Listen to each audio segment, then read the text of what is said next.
안녕하세요, 한준희입니다. 지난 두 편에 이어 미중 무역전쟁이 어떻게 진행되고 있는지를 본격적으로 이야기해 보도록 하겠습니다. 시진핑은 개방은 진보를 가져오지만 문을 걸어 닫으면 반드시 낙후로 이어진다며 미국의 보호무역주의를 비판했는데요. 아이러니한 것은 바로 미국이 중국에게 한 말이 아니라 중국이 미국에게 한 말이라는 것입니다.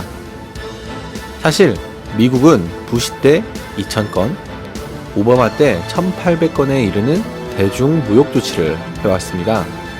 하지만 끝판왕이 등장했습니다. 바로 도널드 트럼프입니다. 사실 트럼프는 대통령 선거 때 막말로 유명했습니다. 어떻게 대통령이 이런 말을 하지? 할 정도였는데요. 취임 초기만 해도 이목을 끌기 위해 말했을 뿐 정말 하지는 않는구나 했었는데, 이제 대선이 얼마 남지 않은 시점에서 보면 그때 했던 막말들을 전부 다 실행하고 있습니다. 즉, 자국에게 손해가 된다고 생각되는 협정들의 변화를 가져가고 있는데요. 특히나 2018년도부터는 중국의 압박을 가하기 시작했습니다. 표에서 보는 것과 같이 미국의 적자 비율을 보면 중국 이외의 국가들로 적자가 53%, 중국에 대한 적자가 47%로 도저히 중국을 가만히 내버려 둘 수가 없는 수준에 이르는 것입니다. 그리고 2018년 7월 6일 오후 1시 1분, 미국은 340억 달러에 달하는 중국산 수입품에 25%의 관세로 선제 공격을 하게 됩니다. 이에 중국은 미국과 똑같은 340억 달러에 달하는 미제 제품에 25%의 관세를 부과하며 반격에 나선 겁니다. 바로 미중 무역전쟁이 발발한 것입니다.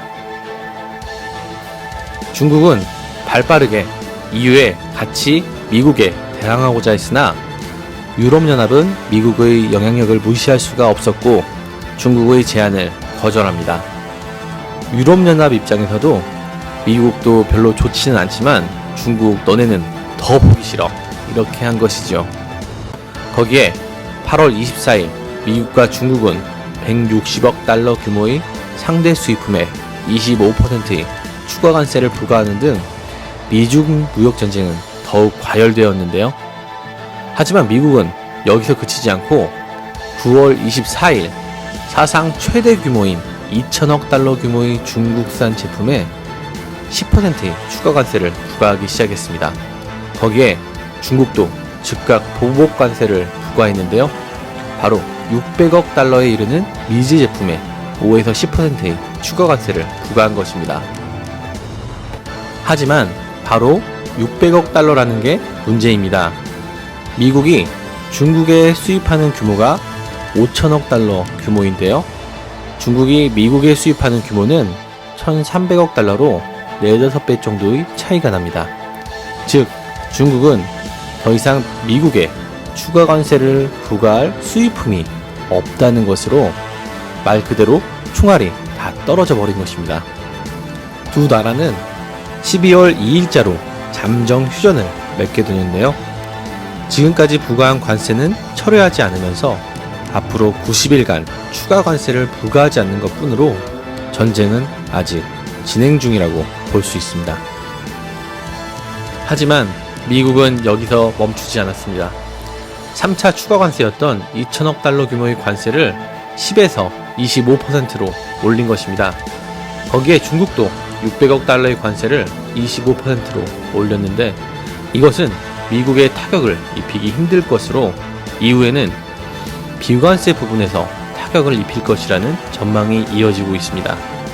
첫 번째는 히토류 수출 금지인데요. 이것은 일본에 한번 썼던 전략입니다. 센카쿠 열도에 관한 분쟁이 있었을 때 중국이 한번 사용했었는데요. 이때 전 세계는 앞으로 중국에게만 히토류를 의지해서는 안 되겠다고 생각했으나 미국은 여전히 중국의 의존도가 높은 편입니다. 이 히토류라는 것은 반도체와 2차 전지를 만드는 중요한 자원으로 중국이 전 세계 생산량의 90%를 생산하며 미국의 중국 의존도는 생산량의 80%나 됩니다. 두 번째는 중국 내의 미국 기업들, 애플이나 GM 같은 기업들을 국외로 추방하는 것입니다. 우리나라도 개성에서 한번 쫓겨나서 충격에 빠진 적이 있는데, 만약 미국이 이런 조치를 당한다면 미국 역시 충격에 빠질 것을 자명합니다. 세 번째는 중국의 미국 국채 매각하는 것인데요. 이것은 아주 극단적인 방법으로 미국 달러 자체에 타격을 가하는 것입니다. 과거 영국이 자국 화폐 공격을 당한 후에 영국은 패권을 잃었던 적이 있습니다. 이것에는 두 가지 전망이 있습니다. 미국은 지금 최강국이기 때문에 미국채가 시장에 나와도 한국, 일본 등의 동맹국들이 국채를 사줄 것으로 중국의 외환 보유고만 흔들린 채로 끝날 것이라는 것과, 중국은 언젠가 미국과 패권국 다툼을 할 것이기 때문에 최후의 수단으로 쓸 것이고, 그것을 위해 금 보유고를 늘려 금을 비축하고 있기도 하고, 러시아, 이란 등 미국을 싫어하는 나라와 연대하고 있다는 것이 그 증거라는 것입니다. 하지만 미국은 여전히 자신만만하며, 만약 기관세 압박을 시작한다면 추가 관세를 부과하지 않은 남은 3천억 달러 규모의 수입품에도 추가 관세를 부과하겠다며 압박에 나서고 있습니다. 이제는 다음 달 말 일본 오사카에서 G20 회의가 열리는데요. 그때 두 나라가 만나서 협상을 그리고 합의를 이끌어내야 합니다. 두 나라의 피해 상황 알아보겠습니다. 준비한 텍스트의 양을 보시면 알겠지만 중국이 미국보다 훨씬 더 피해가 큽니다. 미국은 간단합니다. 중국을 대체할 수출국을 찾지 못한다면 농산물, 자동차 등의 미국 주력 수출품의 수출이 감소하게 되고, 중국의 값싼 물건을 대체제를 찾지 못한다면 필연적으로 물가가 상승할 것입니다.